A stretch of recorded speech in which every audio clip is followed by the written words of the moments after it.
Welcome to TRT World, I'm Nađa Muftić. In this episode of Across the Balkans, we look at two cases raising serious environmental concerns across the region.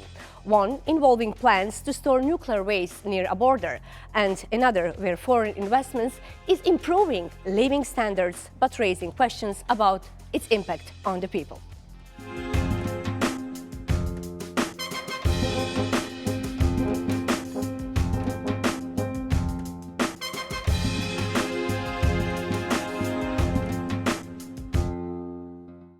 The Una River, one of Europe's cleanest and most breathtaking waterways, is at the center of a growing regional dispute. Croatia's plan to establish a radioactive waste disposal site near its border with Bosnia and Herzegovina has triggered outrage among environmental activists, local communities and officials in Bosnia and Herzegovina. Azra Vildić has the story. Stunning emerald green water and one of the clearest rivers in Europe. The Una River, its name, derived from Latin, means the only one, in recognition of the beauty that enchanted the Romans who first encountered it. This national treasure, home to several protected natural parks, is now under grave threat. On December 15, 2025, the Croatian parliament, Sabor, adopted a law to expedite the construction of a radioactive waste disposal center. Trgovska Gora is a hilly mountain's elevation on the border of Croatia and Bosnia and Herzegovina, where Croatia is building the facility. But critics fear this would endanger the river's ecosystem, plant and animal life, and most importantly, the health and lives of people living on the riverbanks. Mario Crnković of the Green Team Association says the problem is not merely ecological and that it masks bigger political motives. Sam problem sa odabirom lokacije Trgovska Gora je to zato što je to politička odluka, ne zato što je samo na granici sa Bosnom i Hercegovinom, već zato što imamo slučaj da je 1997. godine Hrvatska imala 4 lokacije na raspolaganju. Od tih 3 su glasanjem u Saboru, dizanjem ruku izbacili, a ostavili su samo onu lokaciju koja je na samoj granici sa Bosnom i Hercegovinom, na samoj granici uz rijeku Unu. Ono što je jako važno reći u tom svemu, pored toga što je to jedna politička odluka koja se proteže već 26 godina, jako je važno znati da Trgovska Gora kao lokalitet nije adekvatna za takvu namjeru. To su bosansko-hercegovački i naučnici i stručnjaci jako dobro argumentovali kroz više i naučnih radova i analiza i ekspertiza. Crnković believes that Croatia's reluctance to consider alternative sites is driven by obligations to creditors and political commitments. In 1991, the city of Espoo, Finland, hosted a meeting which established the Espoo Convention. The agreement obliged signatory states, including Bosnia and Herzegovina and the Republic of Croatia, to assess the potential environmental impact of a major project when they may have consequences beyond national borders. Despite this convention, Croatia has pressed ahead with plans to build a nuclear waste facility, and construction is underway. Ono što je jako važno još pomenuti, a to je da su potpuno ignorisana zaštićena područja na rijeci Uni, tako da imamo slučaj da se radi jedan svojevrsni transfer rizika na Bosnu i Hercegovinu, obzirom da Bosna i Hercegovina kao zemlja nije imala nikakve koristi od nuklearne energije, bilo kroz energetiku, bilo kroz ekonomsku dobit. Ono sve što se nudi Bosni i Hercegovini, odnosno ne nudi, nameće joj se kroz političku odluku u susjednoj zemlji, je transfer rizika, obzirom da se taj radioaktivni otpad iz nuklearne elektrane Krško treba izmjestiti, bar po njihovom naumu, i kompletno taj set nisko i srednje radioaktivnih otpada da se dopremi uz rijeku Unu i da to bude u takozvanom dugoročnom skladištu. Međutim, ono što je jako važno još dodati i reći, nije tu riječ samo o nisko i srednje radioaktivnim otpadima iz nuklearne elektrane Krško, mi tu pričamo i o drugim opasnim otpadima koji nastaju na teritoriji čitave Hrvatske. On the 14th of May, delegations from Bosnia and Herzegovina and Croatia appeared before the Espoo Convention Implementation Committee in Geneva to answer questions about the project. Crnković says he remains hopeful about the outcome. Bosna i Hercegovina tek kreće u jednu, ajmo reći, diplomatsku, ali uopšteno govoreći međunarodnu ofanzivu, jer životi preko 250.000 građana su itekako u pitanju. The question remains, will Europe allow this behavior once again? Critics point to previous disagreements between two neighbors after the Pelješac Bridge was built. Bypassing Neum, Bosnia's only entrance to the Adriatic Sea, blocking it completely with debris from its construction. Now, the future of the Una River may become another test of environmental protection. Azra Vildic, Across the Balkans. For more insight on this potential Pandora's box of nuclear energy, I'm joined by lawyer Nemanja Galic, legal counsel to Bosnia and Herzegovina in this particular case. Welcome to Across the Balkans. Thank you for joining us. Thank you for inviting me and for dealing with this important topic. On the 14th of May, there was a hearing of the UN body responsible for monitoring environmental complaints in Europe. Bosnia and Herzegovina confronted Croatia at that hearing over the disposal of the nuclear waste at Trgovska Gora. What was the outcome of this hearing? Well, the outcome of the hearing will be seen best by the decision that the implementation committee will render in the end. Now, we believe that Bosnia and Herzegovina has demonstrated that it has very strong arguments on Croatia's non-compliance with this convention, and we believe that Croatia has been left without adequate responses before the committee itself. So we will see what the results are, but we are optimistic and we believe that the implementation committee will stand in line with the arguments of Bosnia and Herzegovina.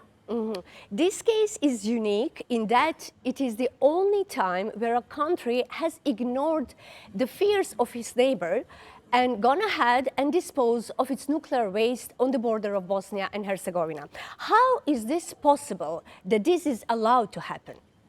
This is a very, very dangerous precedent because Croatia has done the process of establishing a nuclear facility in a reverse manner. It first determined the location where it politically believed to be the best one. So for purely political reasons, they have set it out at the very border of Bosnia and Herzegovina. And one needs only to look at the map where this location is located, so where the site is located, to clearly see what it is about. And it is basically transferring the risks of a nuclear facility to a neighboring state and doing so in bad faith.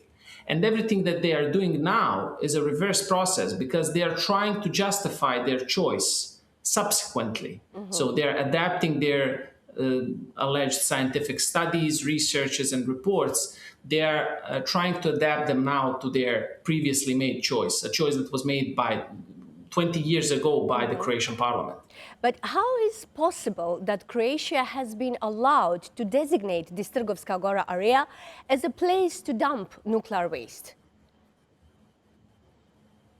Unfortunately, there is a lack of enforcement mechanisms against a state which has an intention like Croatia does. So there are, as you might know, international law operates, of course, under, so you have general international law, you have international conventions regulating certain areas.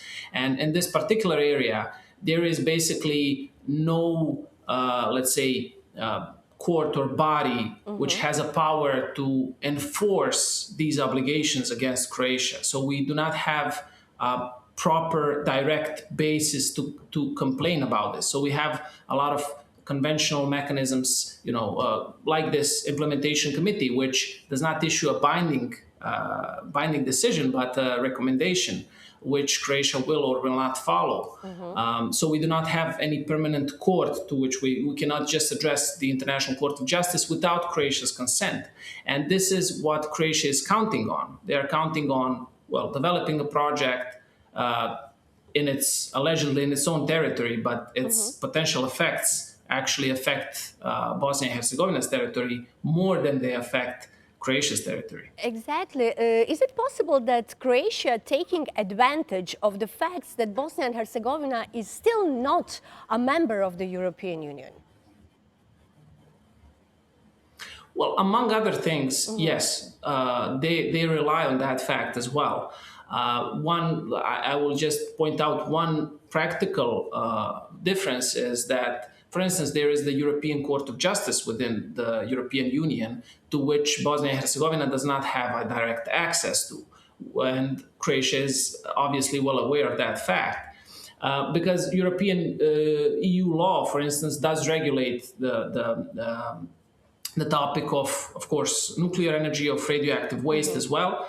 And Bosnia would, as a member state of the EU, we would have additional mechanisms to go directly before this court. And Croatia also counts on that. Now, Bosnia and Herzegovina, and that is maybe important to emphasize, has filed a complaint, formal complaint to the European Commission, and asked the European Commission to initiate so-called infringement procedure against Croatia for this project, as we believe that they have violated a number of different directives, provisions of different directives of the EU law. So we hope that the European Commission will act upon this complaint. Can we say, considering to all the facts you have presented, can the entire Trgovska Gora case be described as environmental racism? Oh yes, absolutely, absolutely. This can be determined very easily.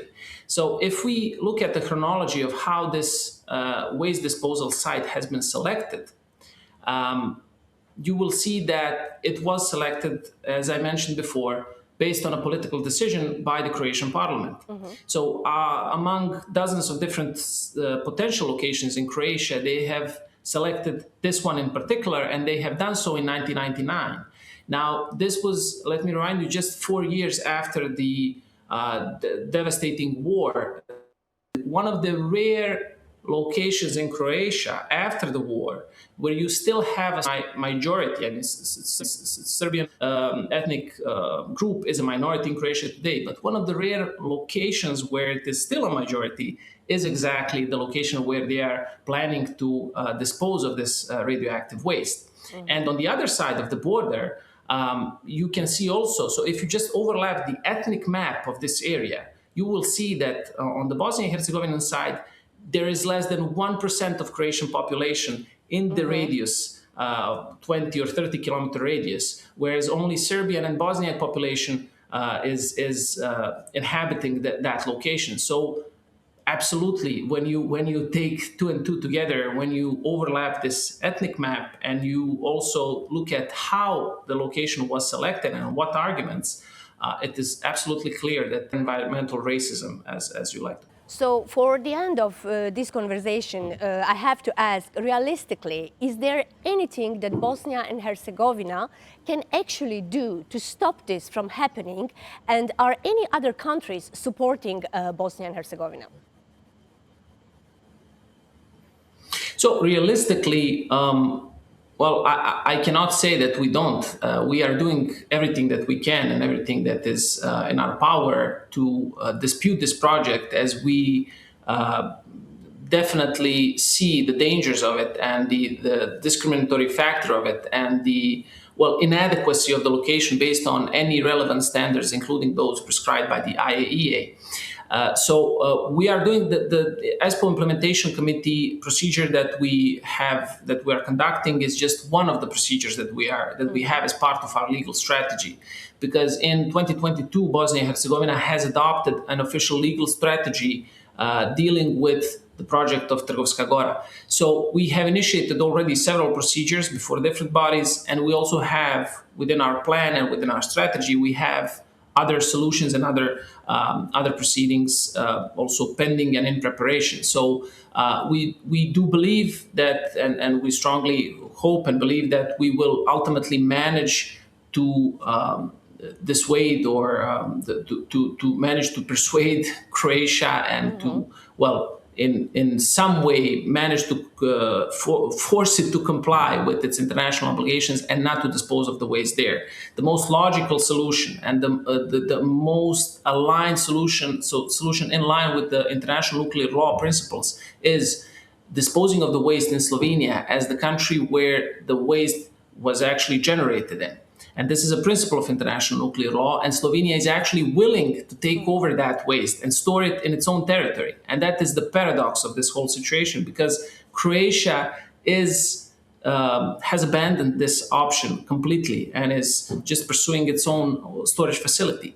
And just to address the last question is whether somebody is helping Bosnia and Herzegovina in this. No, unfortunately not.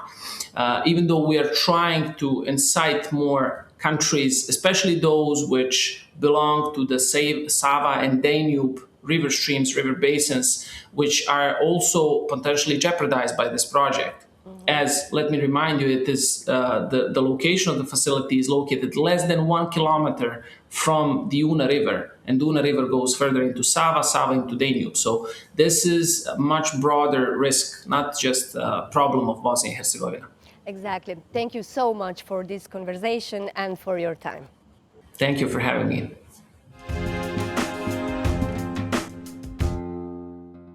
Eight years after the Chinese mining giant Zijin Mining Group arrived in Bor, eastern Serbia, companies within the group have become some of the country's biggest exporters. The investment has brought new jobs and higher living standards to this mining town. But as production expands and exploration spreads into nearby areas, concerns about air pollution persist, and some residents living near the open pits are still awaiting relocation. Jelena Milutinovic has more. At first glance, it looks like a peaceful morning in a village, but right next to the houses, where fields and greenery once stood, lies a deep mining pit. Jasna Tomic has spent years living beside the mine, anxiously waiting to be relocated. Čekajući da država Srbija i kompanija Zijin konačno sprovedu prostorni plan i organizuju eksproprijaciju našeg zemljišta kako bi se preselili na neku drugu lokaciju. Znači, to vreme traje izuzetno dugo. U međuvremenu su se mnoga domaćinstva raselila. U selu je možda ostalo nekih 40% žitelja sa svojim domaćinstvima koji prosto nemaju gde da odu, odnosno ne žele da odu bilo gde. Although the location of the new settlement was chosen long ago, the promised collective relocation for residents has yet to happen. Sa druge strane, gradska uprava Bor, samim tim i država Srbije nisu obezbedili lokaciju za novo selo, iako je bilo razgovora i dogovora oko toga. Još uvek ni jedan metar zemlje nije eksproprisan u tom smislu. Local authorities in Bor did not answer questions about delays in the relocation process. Serbia's Zijin Copper, the owner of the open pit, says the plan has been delayed after local community representatives requested additional discussions. The Zijin Group became the majority owner of Bor's old mining complex in 2018, when the company was struggling with debt. Since then, copper and gold production have increased significantly, and many local residents have found jobs. Nagrebusili bi ga mnogo, da nisu dolazili Kinezi. Propalo bi. Ovo je sad za omladinu jedan veliki plus. Teško je nabrojati sve što se promenilo u bolje. Loše je što oni nose sve, a nama ne ostaje ništa. Ostaje samo ovi što rade. Thanks to Zijin investments, Bor today has one of the highest living standards in Serbia. But many residents say the price of that progress is reflected in air quality. Electronic displays across the town show real-time air quality readings. The biggest concern is arsenic, often indicated in red. Topionica bakra je u Boru je u centru grada. To je veliki problem. Znači, ako je već u centru grada, uradite taj pretretman koncentrata bakra, odstranite arsen, odstranite kadmijum, odstranite ili spustite na neki dozvoljeni minimum. In response, Zijin Copper said arsenic levels in Bor have dropped significantly since it took over the mining complex, thanks to major environmental investments. The company insists average concentrations are now 11 times lower than before its arrival. At some monitored locations, the levels are up to 56 times lower, allowing concentrations to remain below the legally prescribed annual limit values. While concerns over pollution and quality of life around the old mining complex remain, the focus of mining in Bor is gradually shifting underground. Opened in 2021, the Čukaru Peki mine is presented as a modern green mine and one of the largest mining investments in Serbia in recent decades. This mine is owned by Serbia's Zijin Mining, the second major company operating in Bor within the Zijin Group. The Čukaru Peki deposit is considered one of Europe's richest copper and gold deposits. The two upper zones currently in operation contain more than 1.5 million tons of copper and 86 tons of gold, while the lower zone contains even larger reserves, extending the life of the mine for at least another 50 years. Uložili smo ozbiljna sredstva za izgradnju celokupne infrastrukture. Mislim da smo sada na nekih 1,6 milijardi eura. Očekivanja su da će još duplo toliko biti uloženo u razvoj donje zone rudnika. Planirano ulaganje u ekologiju nije završeno. But the expansion of mining activities does not stop there. The company hopes to confirm another major copper and gold deposit at the Malka Golaya site, near the town of Zaječar. Opposition politicians in Zaječar openly oppose any further expansion. Bor je od uvek bio predodređen i predviđen kao rudarska kolonija. Zaječar nikada nije bio predviđen kao rudarska kolonija, nego kao administrativni centar istočne Srbije u kom bi trebalo ljudi da žive kako valja, u zdravoj sredini. Zaječar ima prirodna bogatstva koja možemo koristiti narednih 100 ili 200 godina, a ne da narednih 20 godina dođe neka bilo koja kompanija svetska i da agresivnim rudarenjem zagadi vazduh, vodu, zemlju i da ugrozi stanovništvo. While the opposition claims it is already clear that a mine will eventually be built there because the company has requested permits for 4 exploration shafts, the company says it is still too early to say since geological exploration is still ongoing. Mislim da su ove tvrdnje zapravo da će tu nići rudnik zapravo preuranjene i da nisu stručno podržane. From Bor to Zaječar, the mining map of eastern Serbia is rapidly changing. While the company plans new investments, some residents fear the consequences of further expansion of mining activities. Jelena Milutinović, Across the Balkans, Serbia.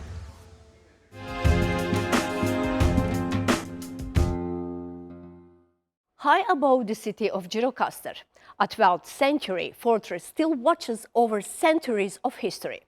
But deep below the cobbled streets, another story is being uncovered.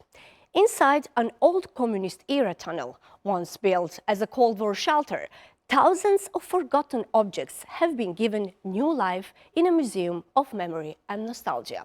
Adam Amunu has the story. Above ground, Gjirokastar is known for this 12th century stone fortress and Ottoman landmarks. But beneath this UNESCO-protected city lies another Albania, one that was shaped by paranoia. But you'd have to traipse along the cobbled streets to get to it, and then down a 73-metre underground tunnel. Let's take a look. This tunnel was one of many thousands built during Albania's communist regime under its first leader Enver Hoxha. They were supposed to be used as bomb shelters, but like the others, this one is a pathway to the past. It contains 3,000 historic items of daily life collected by Manuša Čezuli over 40 years. It ranges from household items such as military medals, guns and swords dating back centuries. When her possessions outgrew her home and her souvenir shop, local authorities permitted Zuli to repurpose the underground tunnel. Dhe vendosa gjërat më kryesore që ne nuk I gjejmë dot më fëmijët e mi apo të tuajt më vonë nuk do t'i gjejnë dot më këto. Nuk do t'i gjejnë. Janë drejt zhdukjes. Enver Hoxha was Albania's first communist leader, ruling from 1941 until he died in 1985. A committed Marxist-Leninist, he transformed Albania into an industrialized one-party communist state. He enforced strict totalitarian rule and became known as one of the most repressive leaders in modern European history. Hoxha was later succeeded by Ramiz Alia during the final years of communist rule in Albania. Hoxha built some 175,000 concrete bunkers across Albania, but these fell into disrepair after the fall of communism in the 1990s. Kakas in northern Albania has a maze of tunnels large enough to form an underground city. They were built after World War II, when Hoxha cut ties with Yugoslavia, the Soviet Union, and China. Visitors are often surprised by what they find. Many, like German Ben Kugler, describe it as an eerie experience. Later I will go to another tunnel here in Gjirokasper, but I don't think there are so many historical items. And now it's very, very pressuring, I think.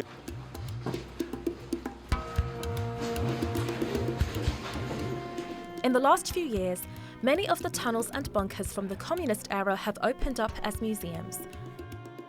This former top-secret nuclear bunker was opened as the Pillar Museum a decade ago to show visitors how communist-era police persecuted the regime's opponents. Albania's bunkers and tunnels may no longer serve military ends, but they have been transformed from being spaces of fear into spaces of remembrance. Adma Munu, Across the Balkans. Thank you for watching Across the Balkans. You can follow our stories on social media and TRT World's YouTube channel. That is all from the team for this week. I'm Nadia Muftic, and we hope to see you next time.